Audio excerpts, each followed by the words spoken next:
Ang kwento ni Tomby.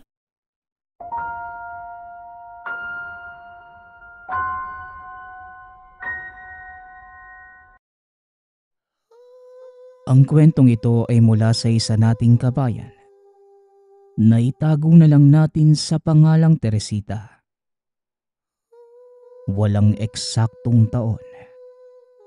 Tawi-tawi. Lumaki sa kumbento si Teresita. At nang dumating sa tamang edad ay naglingkod ito sa isang simbahan bilang isang madre. Liblibang lugar. Ngunit nang makilala niya ang isang binata na si Chris, umibig ito at kalaunan. Tinalikuran ang tungkulin. Ngunit sa pag-alis si Teresita sa simbahan, dadalhin pala ito ng tadhana sa isang misyon na kailanman hinding-hindi niya inaasahan.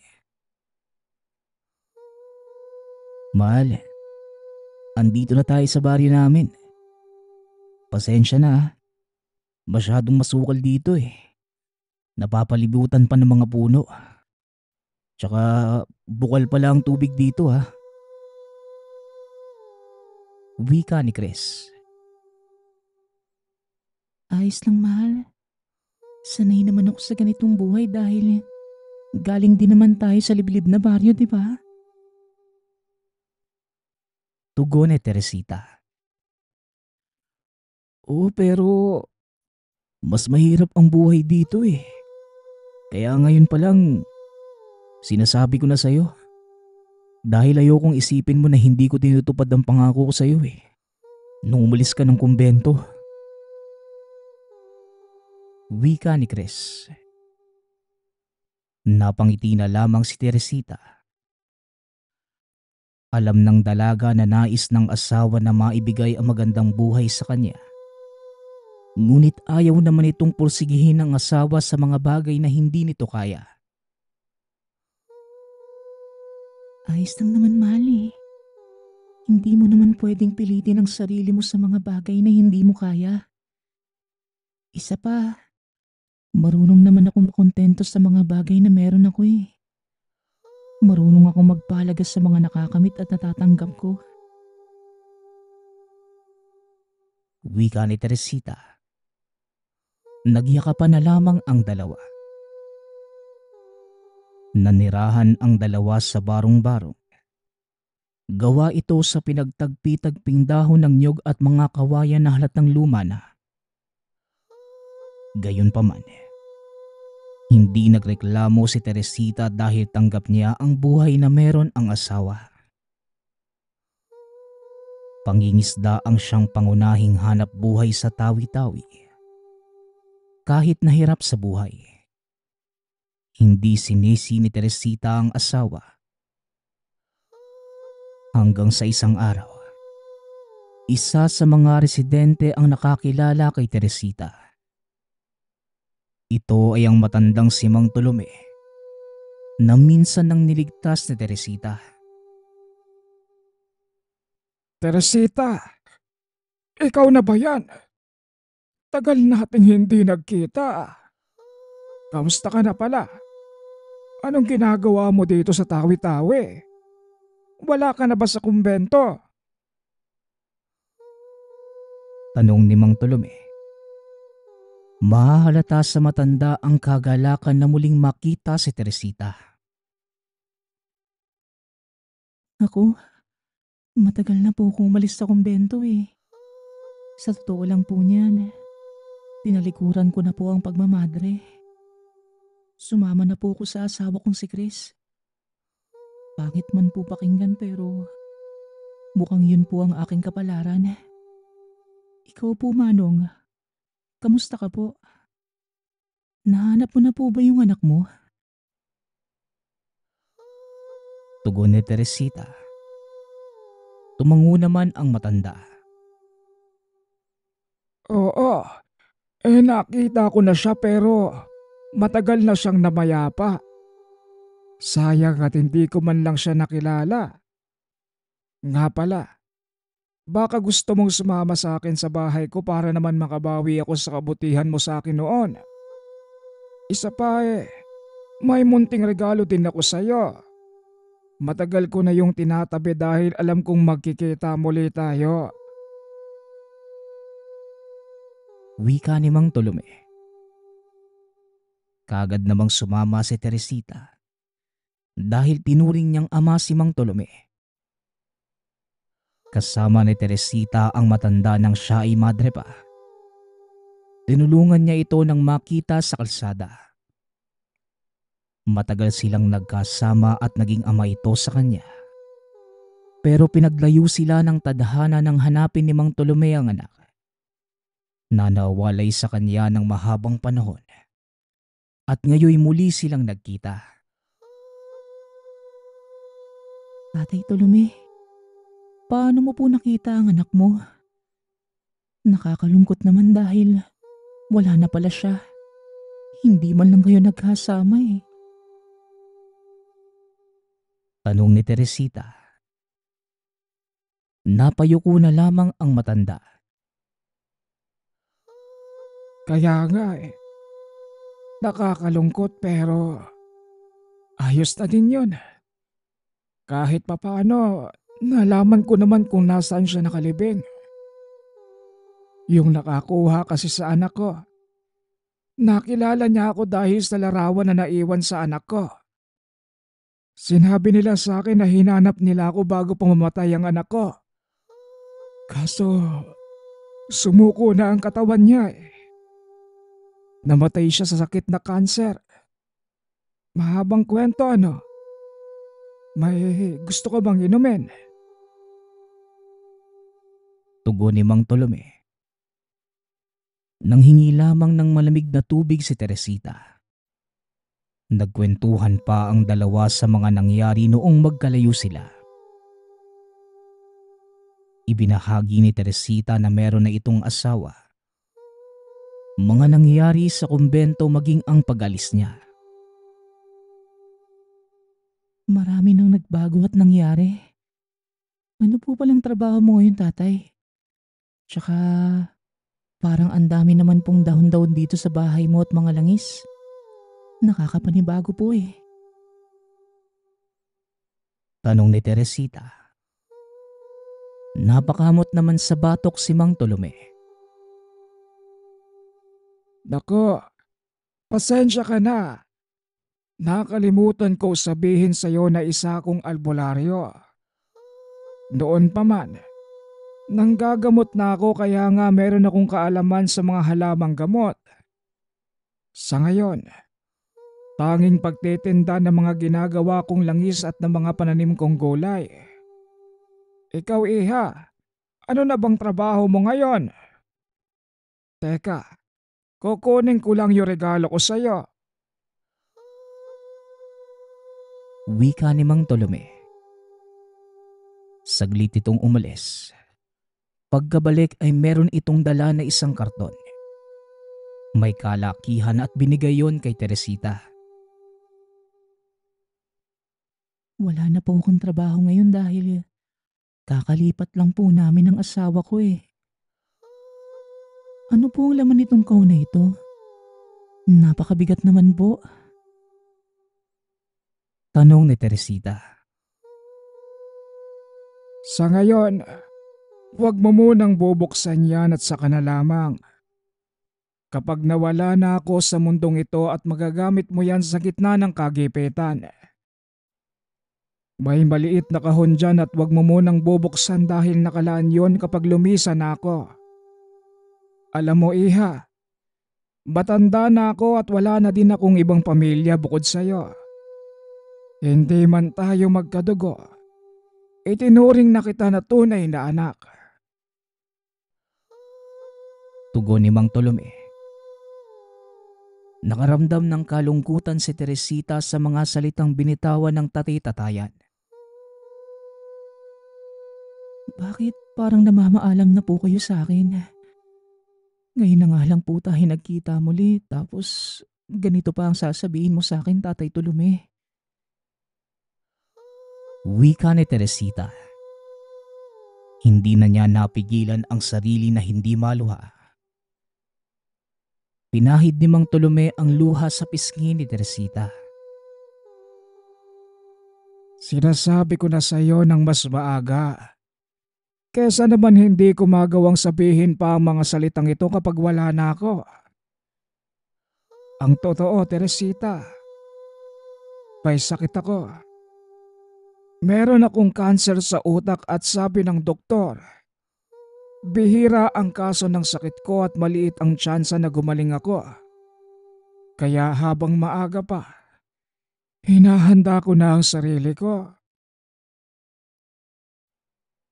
Paliwanag ni Mang Tolome. Hindi na napigilan ni Teresita ang sarili. Niyakap nito ng mahigpit ang matanda at napakagulgol na lamang. Matapos malaman ang totoo, umuwi na si Teresita sa tahanan at tinabi ang regalo ni Mang Tolome. Hindi maalis sa isipan niya ang nangyari sa tatay-tatayan, lalo na nang marinig ang sakit nito. Matagal na panahon na silang hindi nagkikita. Ngunit napakalupit ng tadhana dahil malapit nang kunin si Mang Tolome. Mugto ang mga mata ni Teresita dahil sa pag-iyak. Naabutan pa ito ng asawa na umiiyak at dinamayan sa problema. Makalipas ang 1 linggo ay muling dumalaw si Teresita sa tahanan ni Mang Tolome. Ngunit nalaman na lang niya na nasa ospital ito kaya kahit na malayo sa kanila. Lumuwas sa kapiasnan si Teresita kasama ang asawa. Pagkarating sa ospital, naabutan nila si Mang Tolome na nakaratay sa higaan. Malala na ang kondisyon.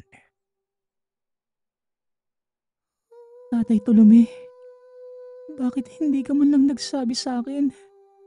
Nang sa ganun, nasamahan kita dito. Mabuti na lang pala at dumalaw ako sa iyo. Pasensya ka na po kung palagi na lang akong huli sa balita. Wika ni Teresita.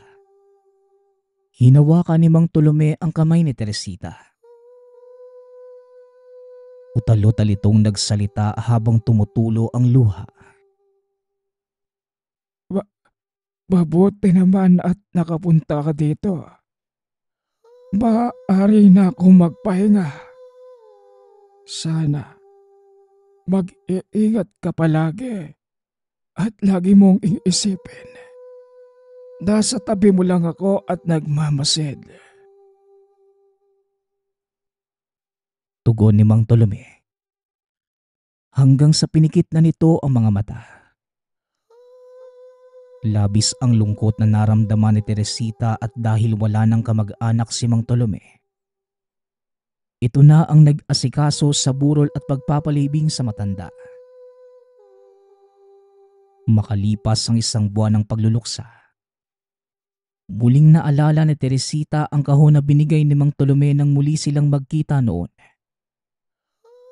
Binuksan niya ang kahon. Nakita ang iba't ibang uri ng kutsilyo, medalyon, at higit sa lahat, merong buntot pagi maging 1 libro. Nagtataka man, itinabi lahat iyon ni Teresita. Kinuha niya ang maliit na kahon at nakuha niya ang liham. Nakasulat roon ang lubos na pasasalamat ni Mang Tolome kay Teresita. Nakasaad din ang mga lupain at kayamanan na mamanahin ni Teresita sa matanda. Hindi makapaniwala si Teresita sa laki ng lupain maging pera na iniwan sa kanya ni Mang Tolome. Bukod pa doon, may pakiusap ang matanda na ipagpatuloy ni Teresita ang naumpisahan ni Mang Tolome. At yun ay pagtugis ng mga aswang. Hindi makapaniwala si Teresita sa pakiusap ng matanda. Noong una ay pilit niya itong kinakalimutan. Ngunit talagang tadhana ang nagpapalapit kay Teresita sa misyon niya sa buhay. Palaging nahihilo si Teresita at mainit ang ulo. Kaya nagpasya ang asawa na ipatingin sa doktor si Teresita. Doon lamang nila nalaman na 1 buwan nang nagdadalang tao si Teresita. Labis ang ligayang naramdaman ng mag-asawa sa bagong biyaya na dumating sa kanilang buhay. Alagang-alaga ni Chris ang asawa, ngunit iba ang plano sa kanila ng kapalaran. Isang araw, ginabi sa pangingisda si Chris kaya madaling araw na ito nakauwi ng tahanan. Nang mga oras na yon, madalas ang patayan sa baryo at sa gabing yon. Ang biktima pala ay si Chris. Habang naglalakad pa uwi, bigla na lamang sinunggaban si Chris ng isang malaking aso. Walang awang pinagkakagat ito hanggang sa mawalan ng buhay. Naghihintay lamang si Teresita sa pag-uwi ng asawa.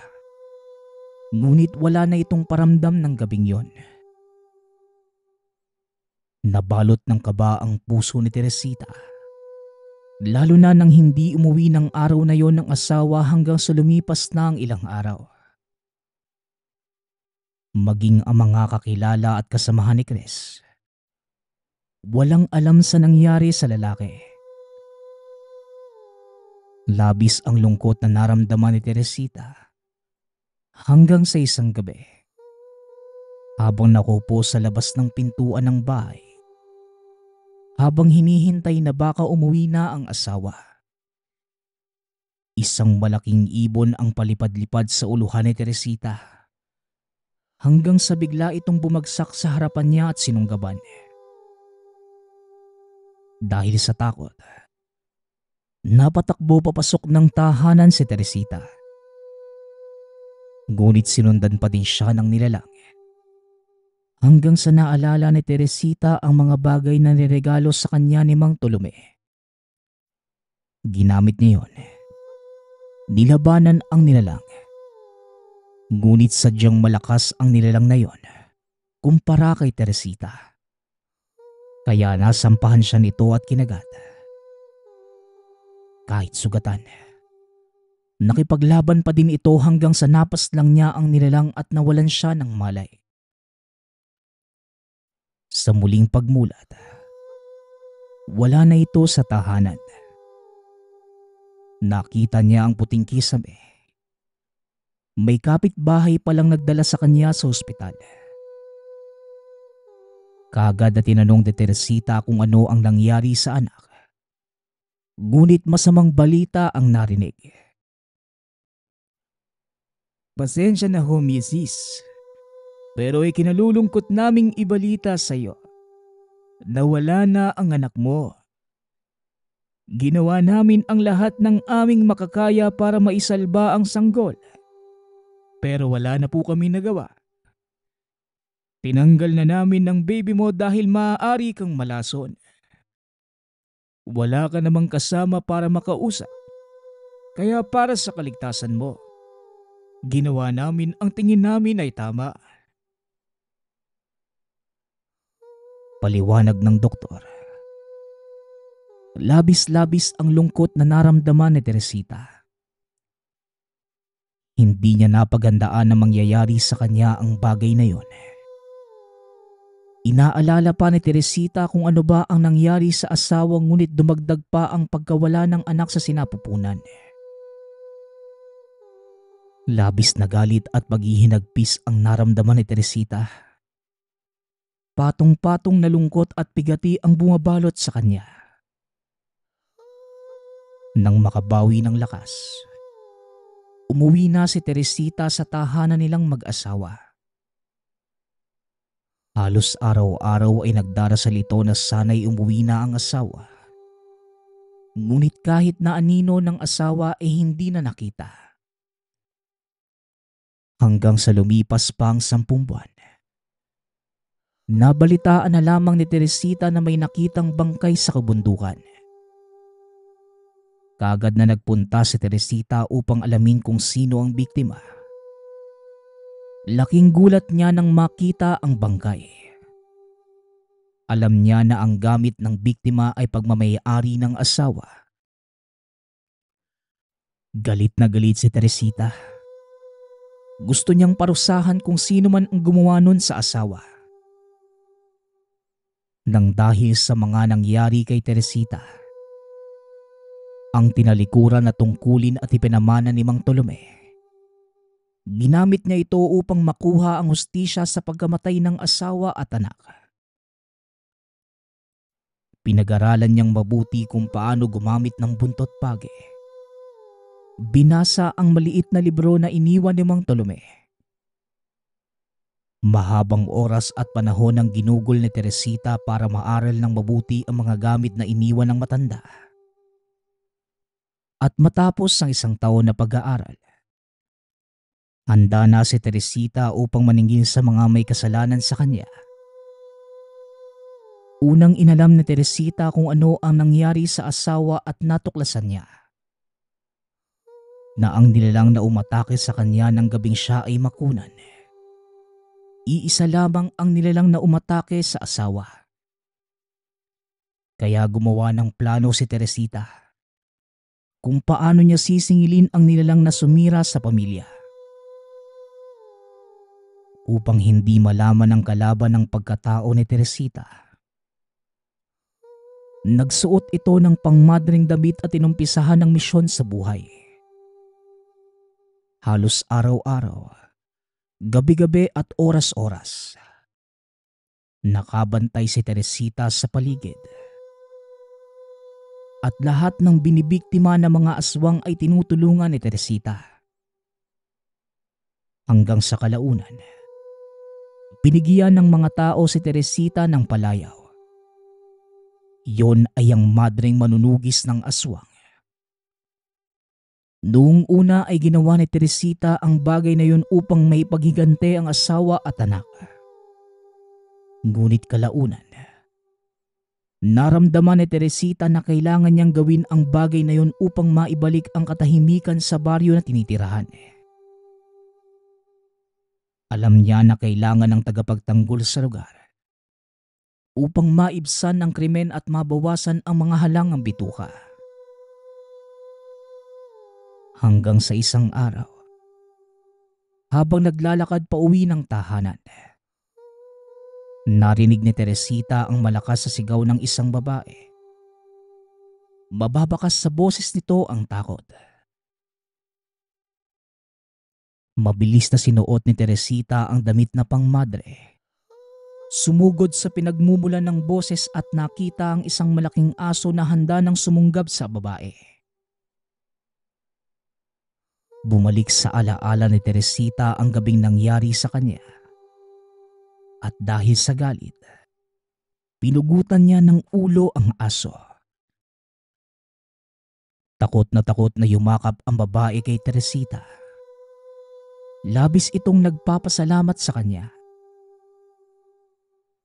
Napansin ni Teresita na may sugat ang babae kaya dinala niya ito sa pagamutan. Nang matapos ay umalis kagad upang walang makakita sa kanya. Ngunit hindi alam ni Teresita. Nakilala siya ng kasamahan ng aswang na yon. Isang gabi, habang nagmamasid sa paligid ay bigla na lamang may kung anong tumama sa likuran ni Teresita at nawalan ito ng malay. Sa muling pagmulat, nakita niya ang hindi pamilyar na lugar. Kaagad itong tumayo ngunit laking gulat niya dahil nakatali na ang kamay at paa. Pilit na nagpupumigla si Teresita ngunit sa puntong yon, tila ba nawala ang buong lakas ng dalaga. Hindi handa si Teresita sa pangyayaring yon, kaya nabigla siya at hindi nakapag-isip ng plano. Matapos ang ilang sandali, pumikit si Teresita at nagbigkas ng mga ritual. Buong lakas na tinanggal ni Teresita ang nakatali sa kamay. Isinunod niya ang mga nakatali sa paa. Nang mga oras na yon, hating gabi na at walang makitang ibang tao si Teresita bukod sa kanya. Nang makawala sa pagkakatali ay kaagad na umalis sa lugar na yon si Teresita.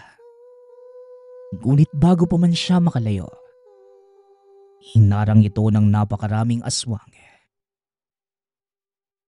Biglang lumiwanag ang buong paligid at nanlaki ang mga mata ni Teresita nang makita niya na napakaraming kaaway. Natulala na lamang ito at hindi kaagad nakapagsalita hanggang sa bigla na lamang siyang sinakal ng pinuno ng mga aswang. Tila malalagutan na ng hininga si Teresita sa pagkakasakal sa kanya. Pinilit ni Teresita na makawala sa pagkakasakal sa kanya ngunit sadyang malakas ang pinuno ng mga aswang. Akala mo ba makakatakas ka sa akin? O baka naman gusto mong gawin ko sa'yo yung ginawa ko sa asawa mo? Wika ng pinuno na nagpakilalang Brando.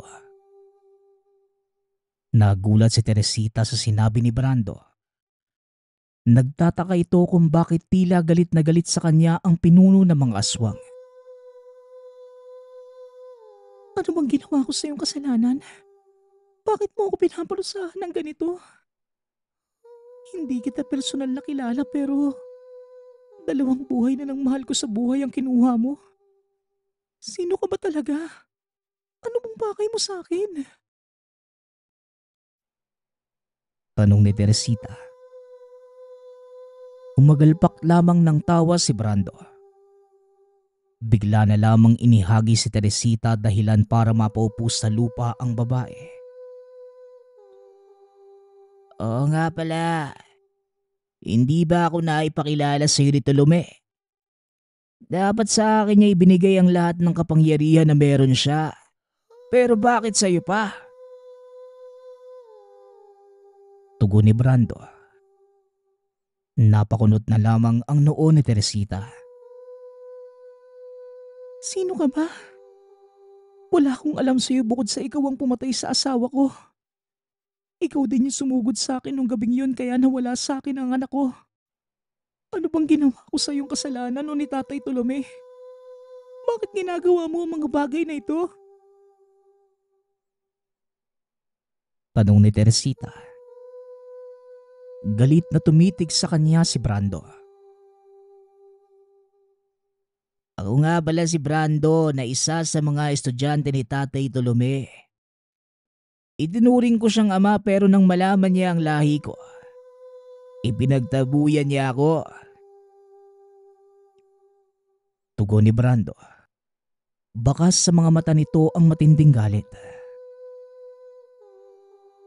Ano namang kinalaman ko sa hidwaan yun ng dalawa ni Tatay Tolome?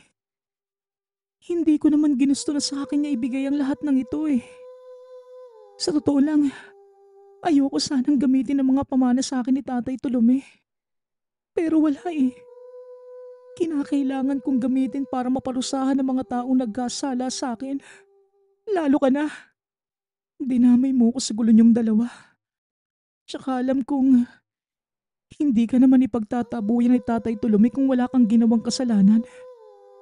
Siguradong masama ka kaya niya nagawa ang bagay na yon.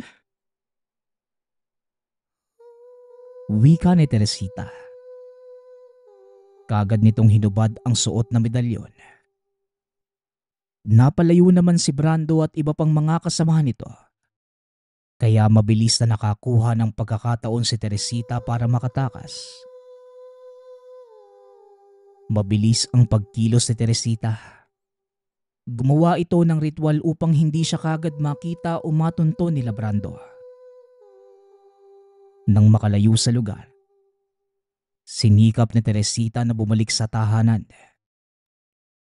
At nang makarating, kagad kinuha ni Teresita ang mga panlaban sa aswang. Naroon na rin sila Brando. Galit na sumugod ang mga kasamahan ni Brando. Sinusubukan nilang saktan si Teresita. Pero sa puntong yon, hawak na ng babae ang malakas na medalyon na panlaban sa mga uri nila. Mabilis na naubos sa Teresita ang mga nilalang na yon. At ang tanging natira na lamang ay walang iba kundi si Brando. Walang hiya ka, Teresita. Kunwari ka pa na ayaw mong gamitin ang kapangyarihan na iniwan sa'yo ni Tatay Tolome. Pero ang totoo, gustong gusto mo talaga lalo na't tinitingala ka ng mga tao bilang isang bayani na dapat ako. Galit na sigaw ni Brando. Kumilos ito ng napakabilis.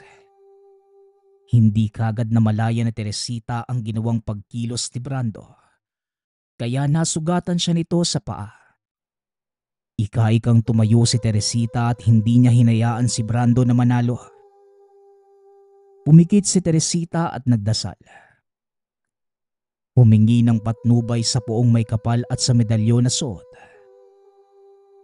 Alam ni Teresita na mabibigyan niya ng hustisya ang pagkamatay ng asawa at anak. Ngunit isa pa ang nagbibigay motibasyon kay Teresita. Walang iba kundi mabigyan ng katahimikan at kapayapaan ng buong baryo na yun kapag nawala na ang mga salot.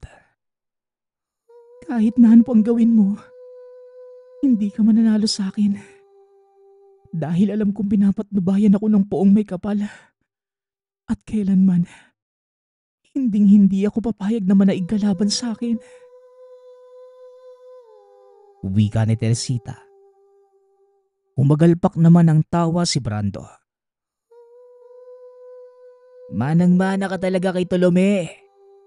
Napakayabang mo at puro ka salita. Kulang ka naman sa gawa eh. Tignan na lang natin kung sinong mananaig sa ating dalawa. At isa pa, may sasabihin pala ako sa iyo. Ang tatay-tataya na tinuring mo, pinaslang ko sa pamamagitan ng pangkukulam. Kung siya nga nagawa kong patayin, ano pa kaya ikaw?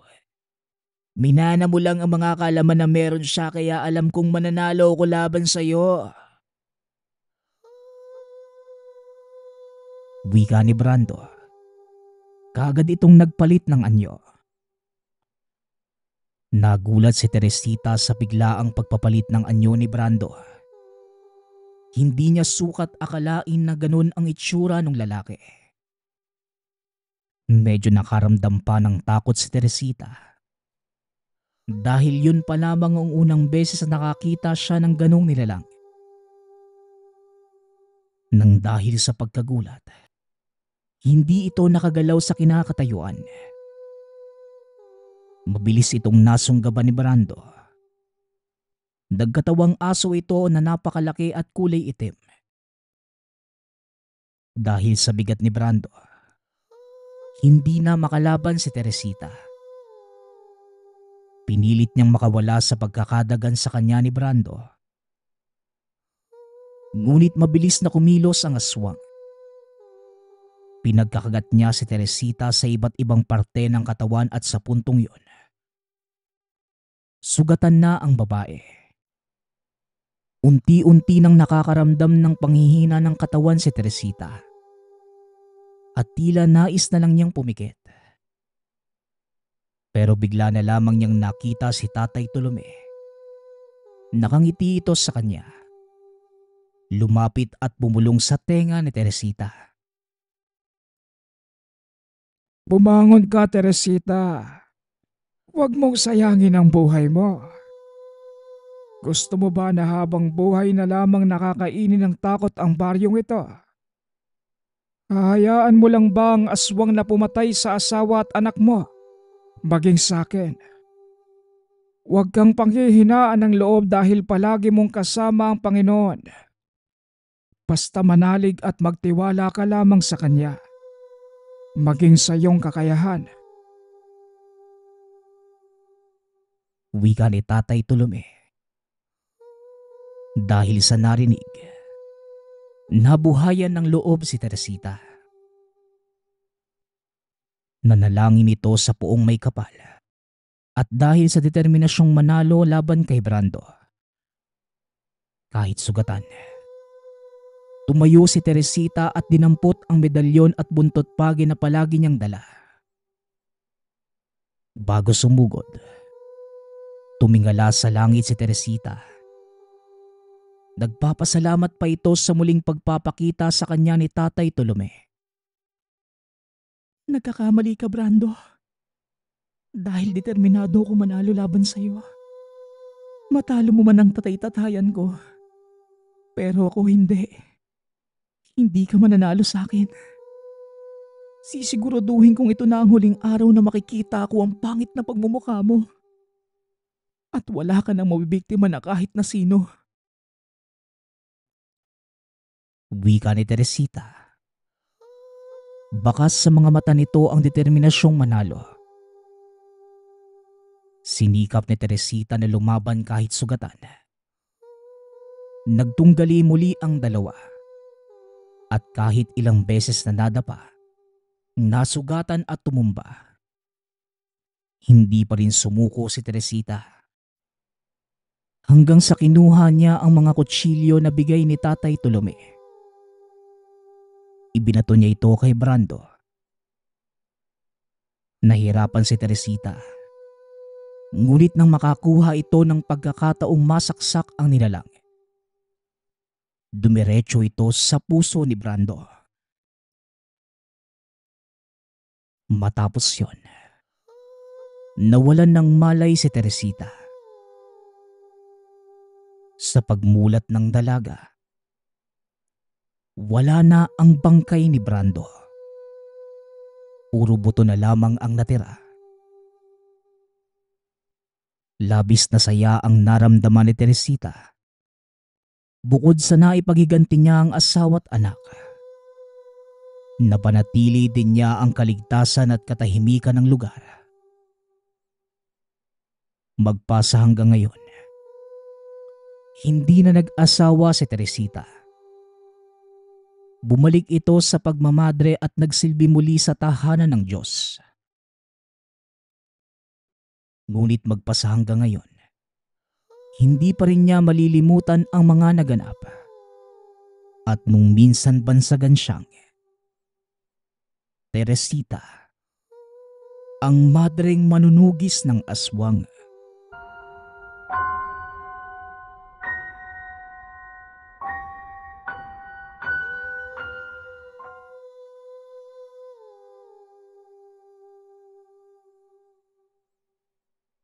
Ang kwentong ito ay mula sa isa nating kabayan. Naitago na lang natin sa pangalang Rico. Taong 1982. Mabinay, Negros Oriental.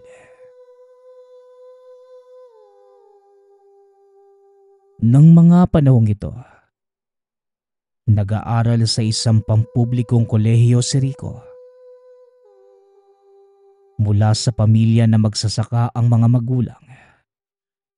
Ngunit sa kabila ng kakapusan sa buhay, pinili nilang pagtapusin ng pag-aaral ang nag-iisa nilang anak. Dahil mahirap ang mga magulang, pinagsasabay ni Rico ang pag-aaral at pagtatrabaho. Ayaw ng binata na maging dagdag gastos at alalahanin pa siya ng mga magulang. Kadalasan, tumatanggap ito ng mga trabaho kagaya na lamang ng paggapas ng mga mais. O hindi naman kaya paglilinis ng pilapil bago pagtaniman ng palay. Dahil sa ginagawa ni Rico, nakilala niya ang isang pambihirang tao. Nasa kalagitnaan ng paggapas ng mais si Rico nang mapansin niya na tila may kumikilos sa gawing dulo ng hanay ng ginagapas. Iniwan niya saglit ang trabaho upang tignan kung ano ang gumagalaw. Maraming baboy ramos sa paligid ng taniman, kaya inakala niyang baka kinakain ng mga ito ang pananim. Papalapit na ang binata sa ingay nang mapansin niya na tila may kung sinong gumagapas sa mga mais. Teka, hindi naman marunong humawak ng itak ang mga baboy ramo ah. Wika ni Rico sa sarili. Napalakas ang pagkakasabi nito, kaya bigla na lamang tumugon ang tao sa lugar. Aba, kailan pa ako naging mukhang baboy, aber? Oo, putol ang dalawa kong paa. Pero hindi naman ako mataba para pagkamalan mong baboy, bata. Wika ng lalaki.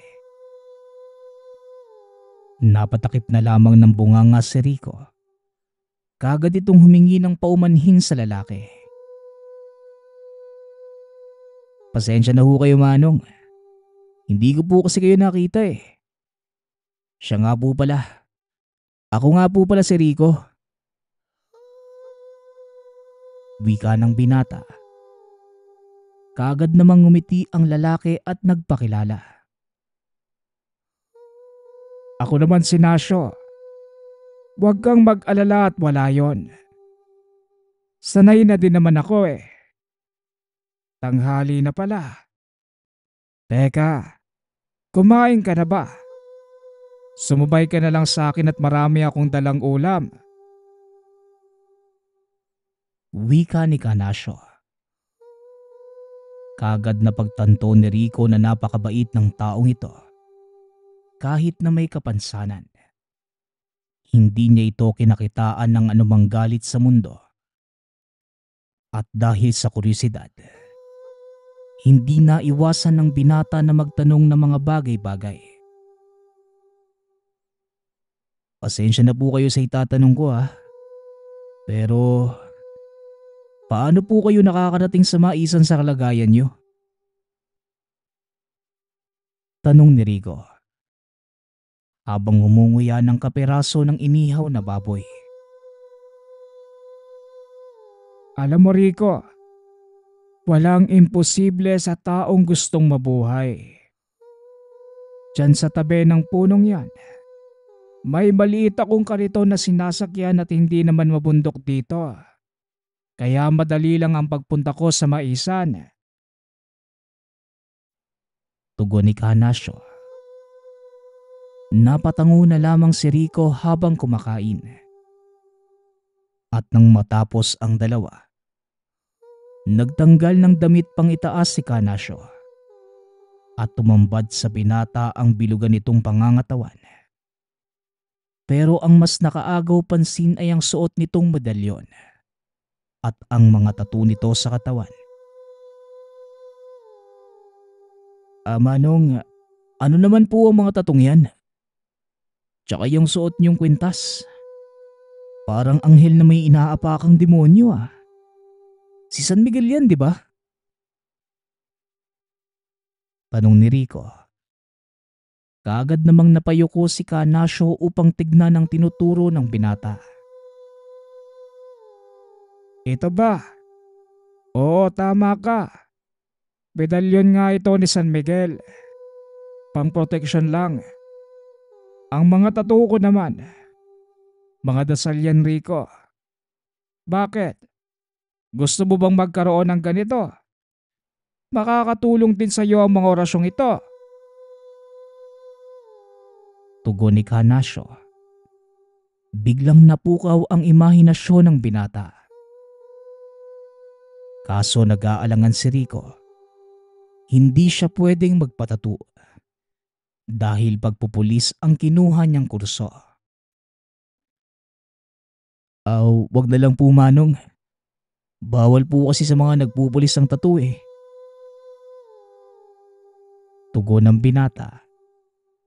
Kaagad namang napangiti si Kanasyo. Hindi mo naman kailangan ipatato sa katawan mo ang mga dasal na ito. Ginawa ko lang naman ito dahil nasisira yung libreta na pinagkukunan ko ng mga dasal kapag nilalagay ko sa bulsa ng pantalon ko. Tugon ni Kanasyo. Nang marinig ito ng binata, nagkaroon siya ng interes. Kaya simula ng araw na yon, palagi na niyang pinupuntahan si Kanasyo. Ipinapaalam din ito kung saan siya sa araw na yon.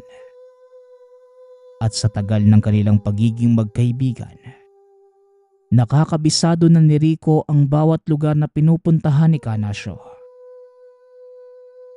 Nakita naman ito ang determinasyon sa binata, kaya nagpa siya ang matanda na turuan si Rico. O sige, magsisimula ka sa paglilinis ng sarili mo.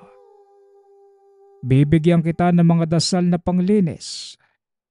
Kailangan mo lang usalin ito sa takdang araw sa loob ng 9 na Biyernes. Tandaan mo, Rico, sagrado ang mga orasyong ito. May mga taglay na gabay kaya pakaingatan mo ang pagbigkas kung ayaw mo makatikim ka ng rebelta. Wika ni Canasio. Ito ang naging unang aralin ni Rico. Wala namang kahirap-hirap niya itong nasunod. At nang matapos ang paglilinis, pinagdebosyon naman siya ng matanda. Eto bata, kunin mo ang maliit na libretang ito. Kasama niya ng isang medalyon ng San Benito. Yan muna ang pag-aralan mo at debosyonan sa loob ng 49 na araw. Pagsisimula ka sa unang Biyernes ng buwan. At kagaya ng dasal panglinis, dapat walang patlang ha. Bili ni Canasio. Ibinigay din ng matanda sa kanya ang dapat at hindi dapat gawin. Ngunit hindi naging madali ang lahat para kay Rico. Talagang sinusubok ng medalyon ng katatagan sa pag-iisip at pisikal na katawan. Hindi rin namalayan ng binata na unti-unting nabubuksan ang ikatlong mata. Hanggang sa isang araw, naranasan niya ang engkwentrong hindi niya makakalimutan. Kakagaling pa lamang niya sa paaralan at diretso na sana sa tahanan ni Canasio nang makasalubong siya ng isang matandang lalaki. Binati pa niya ito na magandang hapon. Ngunit laking gulat niya nang bigla na lang umangil ang matanda at bigla siyang sinugod. Dahil hindi nakapaghanda, nakagat siya nito sa braso. Swerte lang at wala namang ngipin ng matanda, kaya hindi nasugatan si Rico.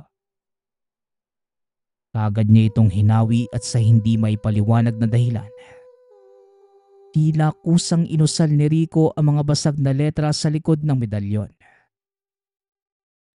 Pagkasabi niya nito, bigla na lang kumaripas ang matanda at hindi niya ito nakita pang muli. Napaupo sa lupa ang binata dahil bigla ang nanghina ang tuhod. Halos hindi niya din mapigilan ang panginginig ng katawan dahil sa sobrang takot. At nang may masmasan, dali-dali siyang tumakbo papunta sa tahanan ni Canasio. Oh, anong nangyari sa'yo? Para kang nakakita ng aswang dyan ah. Biro ni Canasio. Ngunit napalitan ng seryosong mukha ang ngiti nito nang sabihin ni Rico ang nangyari. Sigurado ka ba sa sinasabi mo, Rico? Hinarang ka ng aswang. Paniniguro ni Canasio. Kaagad namang tumugon si Rico. Opo, Manong. Ito, tignan po ninyo ang braso ko. Pasalamat na nga lang ako walang ngipin yung aswang na yun eh. Kung hindi, baka naputol na ang kamay ko. Tugon ni Rico. Kaagad naman itong tinignan ng matanda. Natawa siya nang makita ang bakas ng gilagid ng kumagat kay Rico. Ang sabihin mo, swerte ka dahil may araw pa at hindi pa nakakapagbagong anyo yung aswang. Normal sa kanila ang manalakay ng tao, lalo na kapag nalaman nilang nag-iisa. Kung pangkaraniwang ka lang, malamang natangay ka na nun. Dagdag ni Canasio. Bigla namang napukaw ang interes ni Rico. Teka, anong ibig mong sabihin, Manong? Nagagawa ko ng pagganahin ng mga dasal na tinuro mo? Tanong ni Rico. Ngumiti lang sa kanya si Canasio bilang tugon. Kaagad na inaya ang binata sa loob ng tahanan. Hindi niya muna ito hinayaang umuwi dahil alam niyang babalik ang aswang. Para pumayag ang binatang doon matulog, nagdahilan itong masama ang kanyang pakiramdam. Alam ni Canasio na magpupumilit itong umuwi. Lalo pat alam na ni Rico na kaya niyang mapagana ang mga dasal. Pumayag naman ang binata. Pagkatapos kumain ay nagkwentuhan ang dalawa. Kinuha ni Rico ang pagkakataon upang tanungin si Canasio tungkol sa mga paa.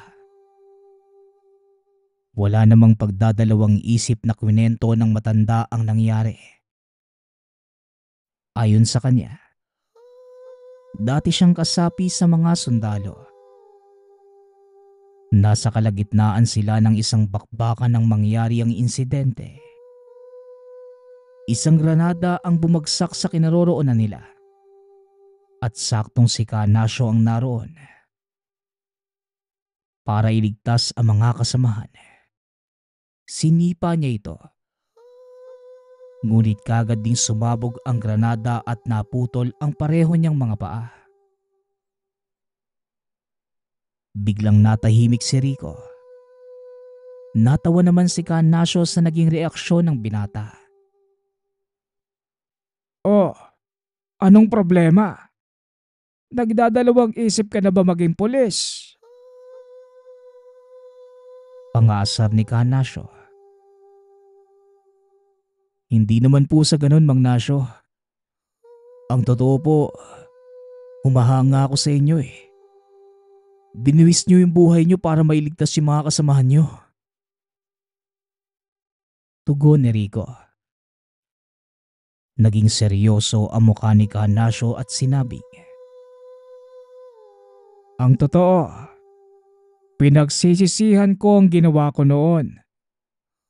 Dahil sa pagliligtas ko sa kanila, ako naman ang nawalan ng pag-asang mamuhay ng normal. Pero ngayon, nauunawaan ko na kung bakit binigyan ako ng Diyos na ganitong kapansanan. wika ni Canasio. Muli itong nagkwento ng kanyang talambuhay. Ayon sa matanda, halos kasing edad niya lang si Rico nung una siyang mag-aral ng lihim na karunungan. Ngunit hindi kagaya ng binata. Lumaki ang ulo niya at ginamit sa hindi maganda ang aral na natutunan mula sa kanyang maestro. Hanggang sa naisipan niyang pumasok bilang sundalo. Ang dahilan ni Canasio, mas may rason ang paggamit niya ng lakas na taglay dahil kaaway ng pamahalaan ang taong sasaktan. Hindi rin naging maganda ang pakikitungo ni Canasio sa mga kasamahan.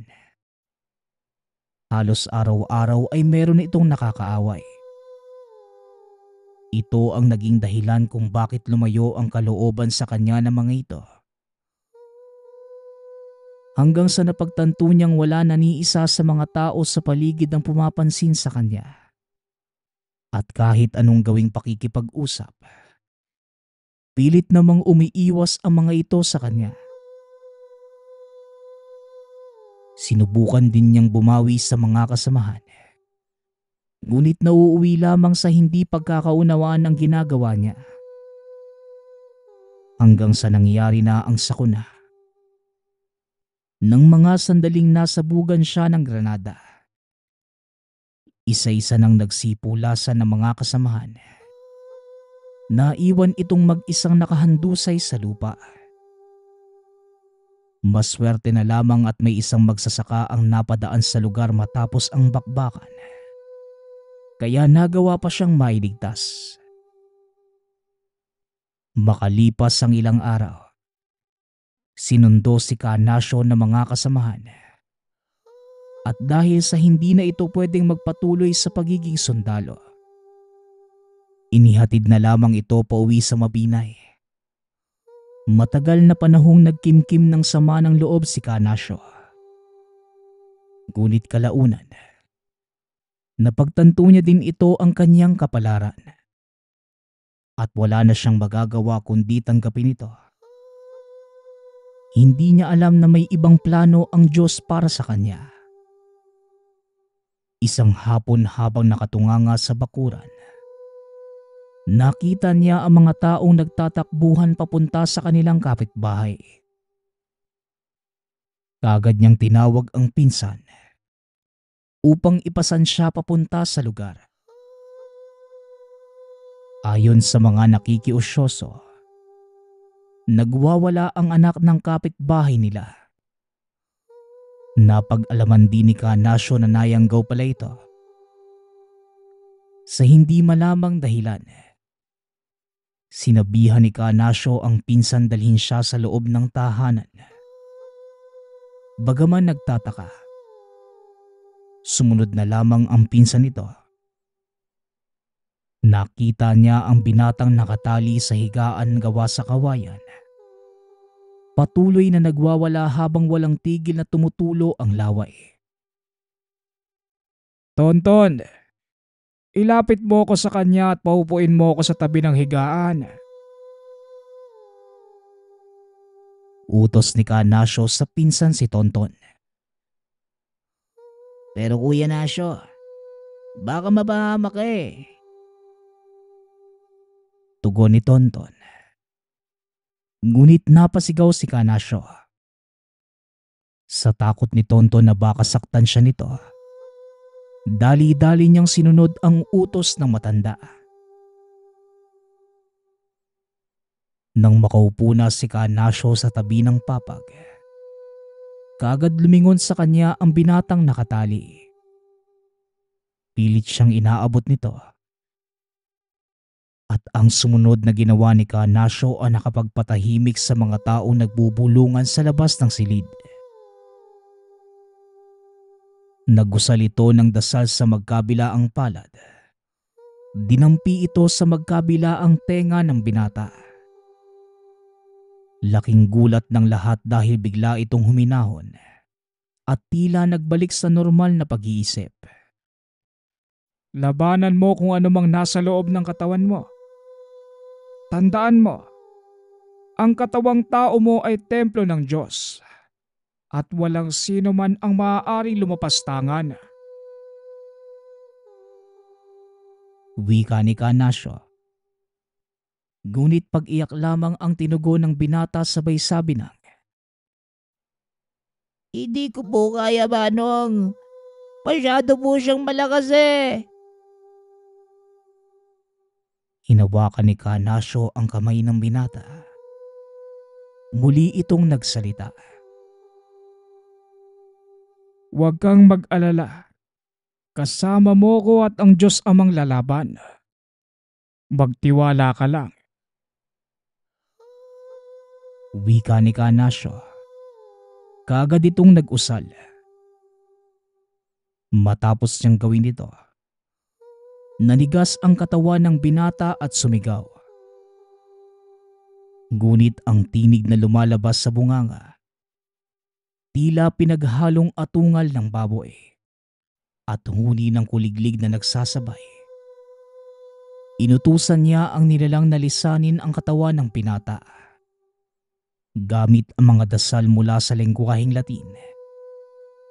Paulit-ulit niya itong inusal hanggang sa tuluyang maduwal ang binata. Lumabas sa bibig nito ang isang malapot, malaputik at itim na likido. Walang hahawak sa anumang hayop na lalabas sa bunganga niya. Sigaw ni Canasio. Kaagad namang nagsipaglayuan ang mga nakikiusyoso at inutusan ni Canasio ang pinsan na isara ang pinto. Kinuha niya ang plangganang may lamang tubig sa lamesitang nasa tabi ng higaan. Pinatagilid ang binata upang maisahod niya ang anumang lalabas sa bunganga nito. Nahimatay sa kilabot ang pinsan ni Canasio nang makita na gumagapang palabas ng bunganga ng binata ang isang kulay itim na ibon. Diretso itong nahulog sa plangganang may tubig. Hindi na nagsayang ng sandali si Canasio.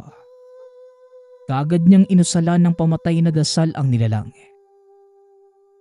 Alam niyang mula ito sa isang aswang. At nang mapatay niya ito ay gumapang siya pababa sa sahig upang gisingin ang pinsan. Tonton, gumising ka. Kailangan mo akong buhatin palabas ng bahay. Baka makatakas yung aswang eh. Wika ni Canasio.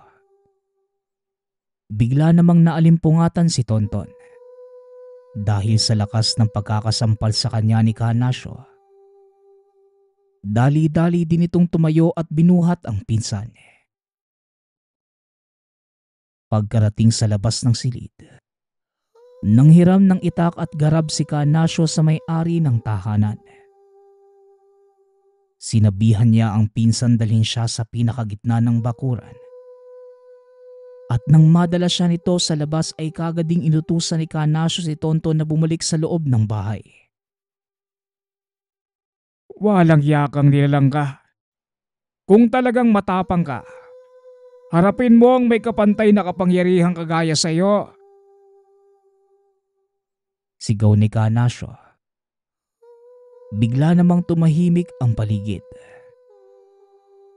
Makalipas ang ilang saglit ay bigla silang nakarinig na malakas na pagtawa. Naririnig mo ba ang sarili mo, lumpo? Paano ka magiging kapantay ko? Di hindi mo ka magawang tumayo.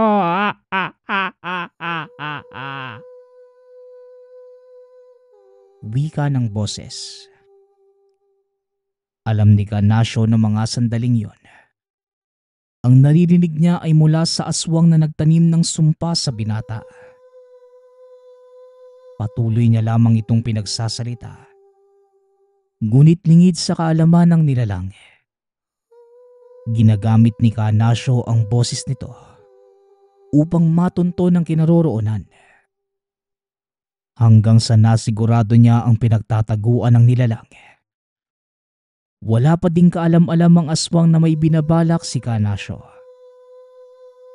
Nakaupo lang ito sa lupa habang nag-uusal ng mga dasal. At nang papasugod na ang aswang, bigla niyang binato ang hawak na itak. At saktong tumama ito sa dibdib ng aswang. Dahilan para bumulusok ang nilalang papunta sa kanyang kinauupuan. Kaagad niyang pinigilan ng ulo ng aswang. Itinanday ang hawak niyang garab sa leeg nito. Sabay hila ng buong lakas. Dahil napakatalim ng garab na yon, kaagad humiwalay ang ulo ng aswang sa katawan. At dahil sa nagawa ni Canasio, kinilala ito bilang isang magaling na mamamatay aswang. Sa kabila ng kapansanan, nakuha niya ang respeto ng lahat. Balik tayo sa kasalukuyan. Hindi makapaniwala si Rico dahil sa mga narinig na kwento. Ngunit isang tao nakapagpatunay nito sa kanya. Walang iba kundi ang pinsan ni Canasio na si Tonton. Nangyari ang pag-uusap nila ni Rico nang minsang bumisita ito sa tahanan ni Canasio. Siyempre, hindi pinalampas ng binata ang pagkakataong malaman ang lahat ng kamanghamanghang bagay na ginawa ng kanyang maestro. Naging inspirasyon ng binata ang guro at nagpatuloy sa pag-aaral ng lihim na karunungan. Makalipas ang ilang taon, naging isang matagumpay na pulis si Rico. Nagagamit niya ang kanyang kakayanang tinuro sa kanya ni Canasio. Ngunit ni minsan, Hindi niya ginamit ang taglay na kakayanan sa pansariling kapakanan. Sa halip, isinasaalang-alang niya ang kabutihan ng nakararami. Isa sa mga mahalagang aral na iniwan sa kanya ni Canasio ay ang pagpapakumbaba. Narito ang huling katagang iniwan sa kanya ng guro sa pamamagitan ng isang sulat. Kahit maiksi lang ang naging panahon nating magkasama, itinuring na kita na parang totoong anak. Dahil pinaramdam mo din sa akin kung paano maging isang ama. Sa pamamagitan ng walang katapusan mong katanungan. Isang bagay lang ang pakakatandaan mo, bata. Isinilang ang lahat ng nilalang dahil may papel silang dapat gampanan. At alam ko sa mga sandaling ito, alam mo na kung ano ang gampanin mo sa mundong ito. Palagi mong iisipin na ang kakayanan mo, hindi para sa pansariling interes lamang, kundi para na rin sa nakararami. Hindi masamang tumulong ng walang hinihintay na kapalit mula sa kapwa mo. Kaya hanggat maaari, gawin mo ang makakaya mo upang makatulong sa iba. At lagi kang maging mapagkumbaba. Isipin mo na ang kakayanan mo ay pinagkaloob sa iyo upang maging isang ehemplo o imahe ng isang nilalang na may mabuting kalooban. Sundin mo ang lahat ng sinabi ko sa iyo. At sigurado na sa tamang landas ka dadalhin ng mga paa mo. Paalam sa iyo, mahal kong estudyante at kaibigan. Hanggang sa muli nating pagkikita. Paalam. Ito ang aktwal na katagang sinulat ni Canasio.